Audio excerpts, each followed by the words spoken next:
रामगोपाल शहर में नौकरी करता था और अपनी पत्नी के साथ वहीं रहता था। एक दिन उसके पिताजी भी उसके पास पहुंच गए।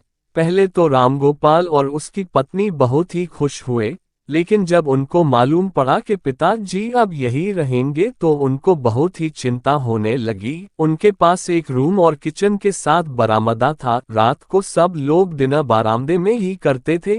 रामगोपाल के पिताजी कभी कुर्सी पर बैठकर खाना नहीं खाया था, इसलिए जब भी वो उनके साथ डिनर करते तो बहुत ज्यादा खाना टेबल पर गिर जाता और कभी कभी तो डिनर से प्लेट गिर जाती और टूट जाती थी। कुछ दिनों तक तो ये सब रामगोपाल और उसकी पत्नी ने बर्दाश्त किया, लेकिन एक दिन उसकी पत्नी बोली यह रोज रोज नहीं चल पाएगा। रामगोपाल और उसकी पत्नी ने अपने पिताजी के लिए लोहे का थाली बनवा दिया और उनको अब अलग किचन में ही बैठाकर खिलाते थे और जब मन करता कुछ भी बोल देते। लेकिन समय बीतता चला गया और एक दिन रामगोपाल के बेटे ने पूछा, आप लोग दादाजी को लोहे की थाली में क्यों खाना देते हैं?